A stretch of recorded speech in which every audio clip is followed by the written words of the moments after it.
અસામાજિક તત્વોનો આતંક વધ્યો હતો। જો કે આજ અસામાજિક તત્વોની શાન ઠેકાણે લાવવા માટે એક બાદ એક બુલડોઝર કાર્યવાહી કરવામાં આવી રહી છે। જી હા, દાદાની સરકારમાં અસામાજિક તત્વોને છોડવામાં નહીં આવે, એક મોટો સંદેશ સરકાર તરફથી સીધી રીતે આ તમામ અસામાજિક તત્વોમાં આપવામાં આવી રહ્યો છે।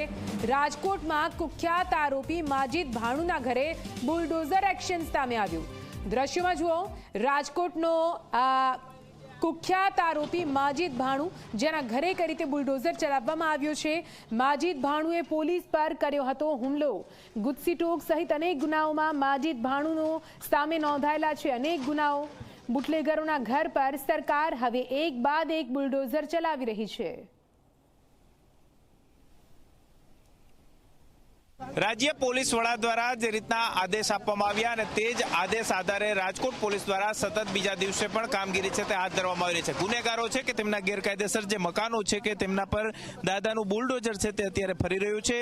खास करीने मजीद उर्फे वाणो छे के तेमनुं जे गैरकायदेसर मकान हतुं तेना पर बुलडोजर अत्यारे फेरववामां आवी रह्युं छे। खास करीने जे रीतना दृश्योनी अंदर आप जोई शको छो के जे वोकड़ा कांठानी जे ओयडी हती ते ओयडी पर बुलडोजर छे ते फेरववामां आवी रह्युं छे। कुख्यात मजीद भाणु घरનું ડિમોલિશન છે તે પોલીસ દ્વારા કરવામાં આવ્યું છે। મજીદ ભાણુ દ્વારા પોલીસ ઉપર હુમલો છે તે કરવામાં આવ્યો હતો। ગુજસીટોક સહિત અનેક ગુનાઓની અંદર મજીદ ભાણુ સામે ગુનાઓ છે તે નોંધાયા છે। ગઈકાલે જે રીતના જંગલેશ્વર વિસ્તારની અંદર પોલીસ દ્વારા આખું ઓપરેશન છે તે બહાર પાડવામાં આવ્યું હતું ને જે રીતના ગેરકાયદેસર જે મકાનો હતા તેમના પર જે કહી શકાય કે જે આખું ડિમોલિશન કરવાની કામગીરી છે તે હાથ ધરવામાં આવી હતી। પોલીસ, પીજીવીસીએલ અને રાજકોટ મહાનગરપાલિકાના કર્મચારીઓ છે તેમને સાથે રાખી અને આ ડિમોલેશનની કામગીરી છે તે અત્યારે હાથ ધરવામાં આવી રહી છે। સાથે જ ડીસીપી ઝોન 2 જગદીશ પાંગરવા પણ ખુદ અહીં ઉપસ્થિત છે તે રહ્યા છે અને કુખ્યાત એવા મજીદ ભાણુનું જે ગેરકાયદેસર બાંધકામ હતું, જે મકાન હતા તે મકાન અત્યારે પાડવામાં આવી રહ્યા છે। જે રીતના આ કુખ્યાત ગુનેગારો છે તેમની સામે જે રીતના જિલ્લાની અંદર કડક હાથે કાર્યવાહી છે તે લેવામાં આવી રહી છે। રાજકોટ શહેરની અંદર પણ પોલીસ દ્વારા જે આ પ્રકારના તત્વો છે તેમની સામે કડક કાર્યવાહી છે તે હાથ ધરવામાં આવી રહી છે। સાથે જ ડિમોલેશનની કામગીરી છે તે હજુ પણ સતત જે આ જ પ્રકારે કરવામાં આવશે। ગેરકાયદેસર જે બાંધકામો ખડકી દેવામાં આવ્યા છે ગુનેગારો દ્વારા, તેમની સામે કડક કાર્યવાહી છે તે હાથ ધરવામાં આવી રહી છે। ડીસીપી ઝોન 2 જગદીશ બાંગરવા સાહેબ છે, તેમની સાથે આપણે વાત કરવાનો પ્રયાસ કરીએ। સર, किस तरह से ये पूरी कामगिरी अभी चल रही है और किस तरह गुनेगारों की यादी तैयार की गई? माननीय डीजी साहब ना मार्गदर्शन हेठळ माननीय डीजी सर विकास सहाय सर के मार्गदर्शन के बाद माननीय police commissioner sir Shri Vijay Jha sir के निर्देशानुसार राजकोट सिटी में कुल 756 ऐसे गुनहगार चिन्हित किए गए हैं, जिनका सरकारी ज़मीन पर अतिक्रमण के रूप में उन्होंने कुछ न कुछ बांधकाम किया है या फिर गैरकायदेसर बिजली का कनेक्शन लिया है। तो ऐसे कुछ प्रनगर पुलिस स्टेशन में रहने वाले जिनके विरुद्ध गुजसीटोक के तहत गुना रजिस्टर हो चुका है, ऐसे एक आरोपी माजिद भाणु, जिसका अभी आप देख पा रहे हैं कि गैरकायदेसर कंस्ट्रक्शन था, उसको अभी आरएमसी के साथ कोऑर्डिनेट करके गिराया जा रहा है।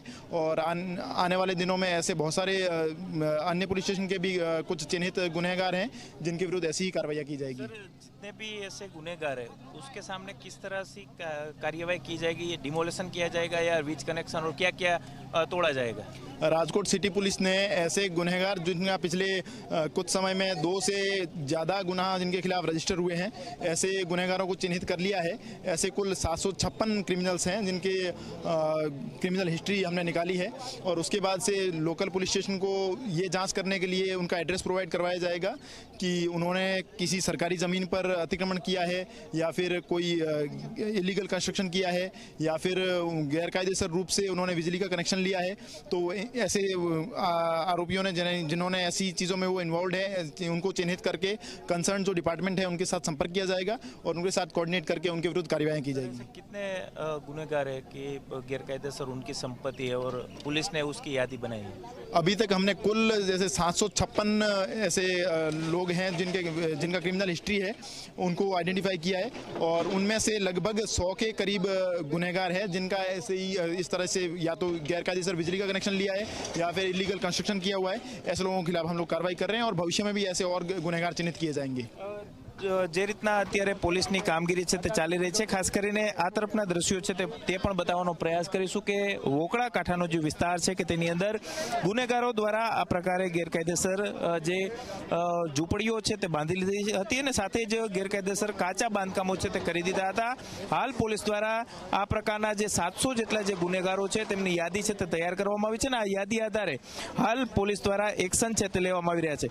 ખાસ કરીને ભીસ્તીવાડ વિસ્તારની અંદર મજીદ ઉર્ફે બાણાનું જે મકાન આવેલું છે, આ મજીદ બાણાનું જે ગેરકાયદેસર મકાન હતું તેના પર અત્યારે દાદાનું બુલડોઝર છે તે ફરી રહ્યું છે અને ખાસ કરીને ગંભીર ગુનાઓ જે આરોપીઓ દ્વારા આચરવામાં આવ્યા છે, 2 થી વધુ જે ગુનાઓ જેના સામે જે ગુનેગાર સામે નોંધાયા છે તે તમામ ગુનેગારો સામે પોલીસ દ્વારા કડક કાર્યવાહી છે તે હાથ ધરવામાં આવી છે. જે રીતના ડીજીપી દ્વારા આદેશ આપવામાં આવ્યા છે, ગૃહ વિભાગ દ્વારા આદેશ આપવામાં આવ્યા છે, તે પ્રમાણે ગુનેગારોની યાદી બનાવી અને તેમના જે ગેરકાયદેસર રહેઠાણો હોય અથવા તો જે જગ્યાએ તેઓ ડ્રગ્સ જેવી વસ્તુઓનું જે લેન્ડિંગ કરતા હોય તે તમામ પોઈન્ટ છે તે નક્કી કરવામાં આવ્યા છે અને ગેરકાયદેસર આ બાંધકામો પર અત્યારે દાદાનું બુલડોઝર છે તે ફરી રહ્યું છે. કેમેરા પર્સન ઉદય પવાર સાથે ગૌરવ દવે, ઝી